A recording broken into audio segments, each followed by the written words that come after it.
On me demande souvent là, les mêmes questions. Les fameux, le Jean-Nic, la prospection, je sais pas si c'est pour moi, c'est-tu pour moi, je pense que j'ai les bonnes qualités, c'est quoi les qualités, la qualité nécessaire pour être un bon prospecteur?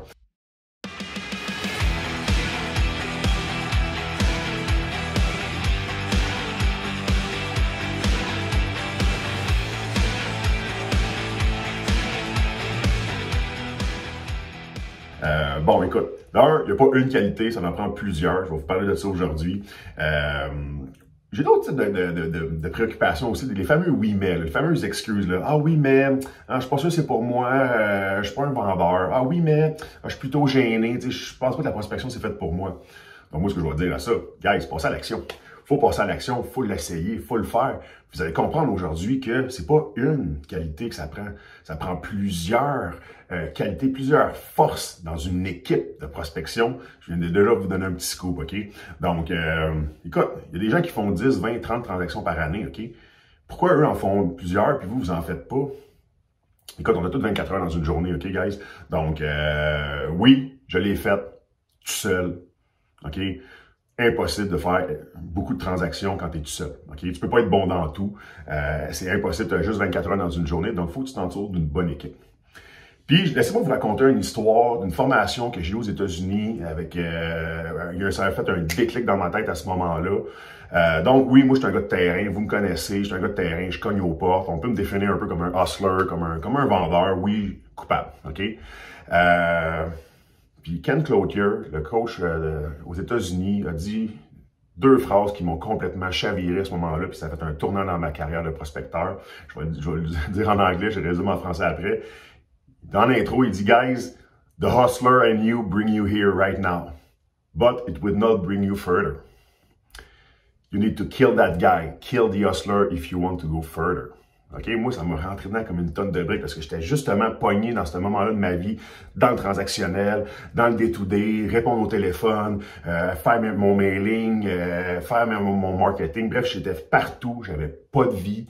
Je faisais des sous, mais j'étais incapable, j'étais bloqué, j'étais incapable d'en faire plus parce que j'avais pas plus de temps dans ma journée, OK? Fait que j'avais besoin de me faire dire ça pour comprendre qu'il fallait que je change mon mindset, que le hustler qui m'avait amené là, le hustler qui m'avait amené à ce meeting-là aux États-Unis, allait pas m'amener plus loin. OK? Il fallait que... I need to kill that guy. Il fallait que je tue le vendeur en moi pour laisser grandir l'entrepreneur en moi. OK?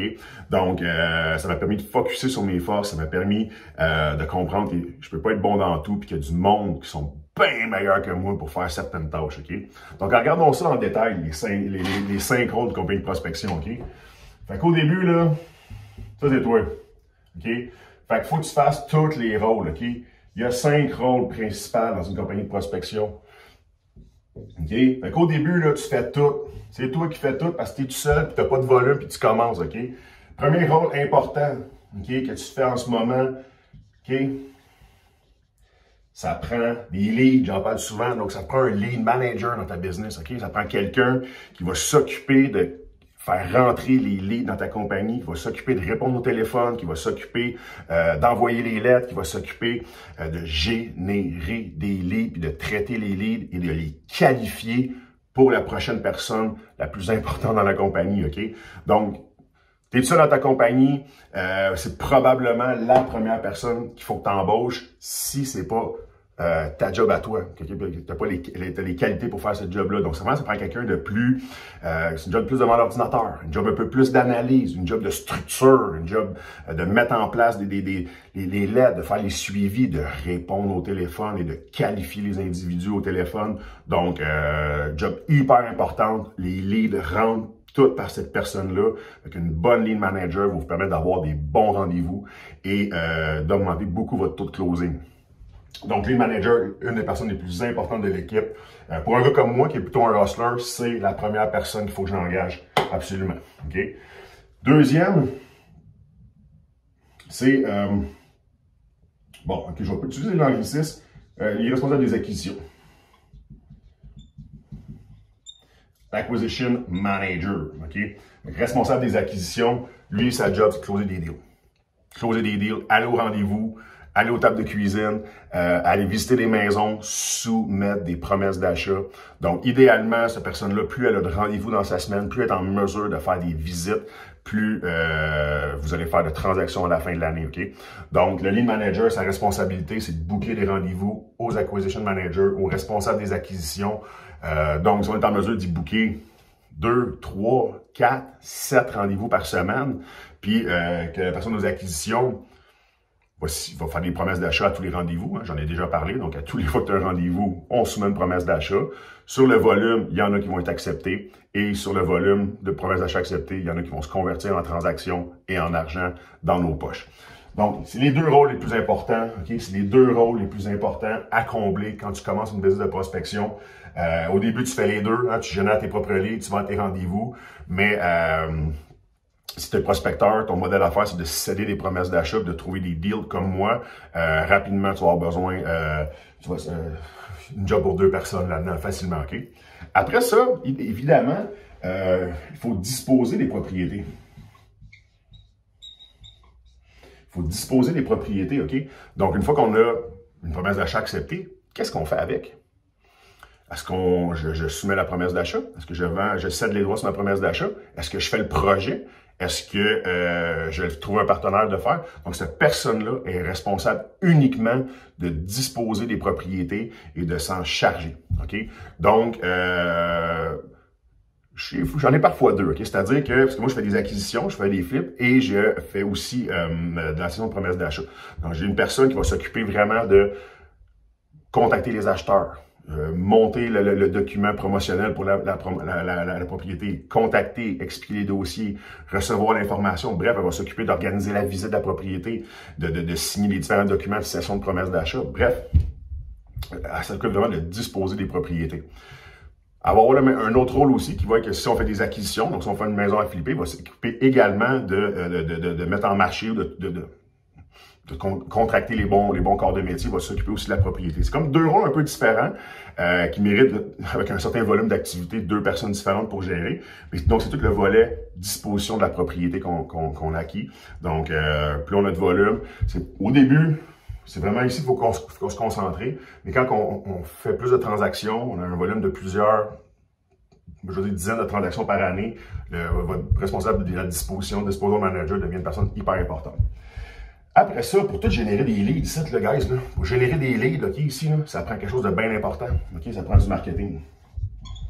OK? Fait qu'au début, évidemment, tu t'occupes de tout. Tu t'occupes de faire les lettres, d'écrire les lettres, de faire la couleur, la mise en page, le site web. Donc, tu t'occupes de tout. OK?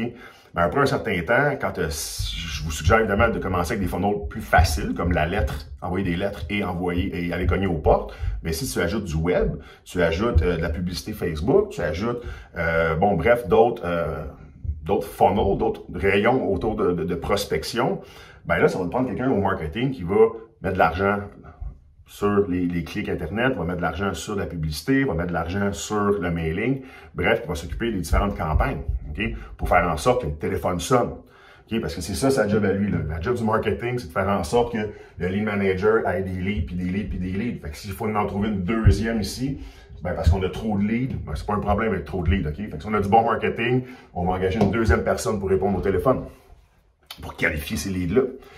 La dernière personne, parce que là, on s'en vient avec une équipe, là, OK? Fait qu'il peut y avoir ici d'autres personnes, il peut y avoir ici d'autres personnes éventuellement. Donc, ça va prendre quelqu'un qui va s'occuper de ce business-là, qui va s'occuper de la business, OK? Fait que ça va prendre un CFO, quelqu'un qui s'occupe des finances. OK? Fait que faire les payes, payer les fournisseurs, payer le marketing, distribuer. Bon, bref, ça va prendre quelqu'un qui va gérer la business comme telle, OK? Donc, personnellement, c'est vraiment pas ma force. Donc, fait que aussitôt que j'ai atteint un certain volume, je me suis payé quelqu'un qui s'occupe de faire rouler la business pendant que moi, je travaille pour la faire avancer finalement. Je travaille à former tout ce beau monde-là. Bref, chacun a son rôle. Chacun travaille dans ses forces. Tu commences-tu demain matin avec une structure comme ça? La réponse est non. Okay? Au début, tu n'as pas généré beaucoup d'argent, c'est toi qui vas se taper tous ces rôles-là, okay? À ton niveau, à ton volume. Donc, ça va se faire par niveau, par échelle. Donc, au début, tu vas commencer, tu vas pouvoir gérer 50 livres par semaine, 50 livres par mois. Donc, ça va être traitable tout seul. Tu vas faire une première transaction. Tu vais te suggérer de réinvestir une bonne partie de tes profits dans le marketing. Donc, peut-être ouvrir un site web, augmenter ta quantité de mailing. Oups, là, tu vas rentrer 50 leads par semaine. Le double, 75 leads par semaine. Oups, là, 75 appels téléphoniques par semaine pour qualifier, ça devient dur pour une personne. Parce que ces 75 appels-là vont probablement se transformer en une trentaine de rendez-vous. Donc là, tu vas manquer de temps. Okay? Fait que là, c'est là que tu vas pouvoir engager une personne qui va peut-être s'occuper de faire les acquisitions pour toi. C'est le même que tu vas progresser, puis tu vas pouvoir aussi faire une business de prospection. Faire 50, 60, 100 transactions durant l'année, en moyenne à 10, 15 000 chacune. Ça fait un modèle d'affaires qui est extrêmement payant. Donc, c'est soit un aspect de l'immobilier que les gens connaissent beaucoup moins, mais une business de prospection peut être un modèle d'affaires extrêmement payant. Donc, c'est comme ça qu'on fonctionne. Je ne suis pas plus intelligent qu'un autre, guys. Okay? Je ne suis pas capable de faire 60 transactions à moi tout seul, OK?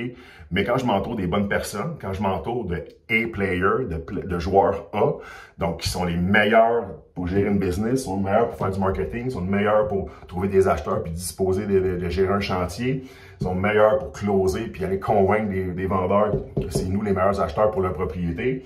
Puis on a des personnes qui sont là pour qualifier les deals, etc., des A-players dans chacune de ces catégories-là. Ça fait un modèle d'affaires qui peut être extrêmement payant et qui peut générer beaucoup d'opportunités immobilières aussi. Donc, c'est ça le secret, guys. C'est ça les 5 rôles d'une business de prospection. T'es qui, toi? Dans quel profil que tu te vois? C'est quoi tes forces à toi comme individu? Une fois que tu as découvert ça, il faut que tu trouves des personnes complémentaires qui peuvent venir booster ton équipe. Donc, sur ça, guys, vous avez aimé la vidéo, petit thumbs up. Suivez-moi, je vais en avoir 3 autres dans le même ordre d'idée de cette vidéo-là.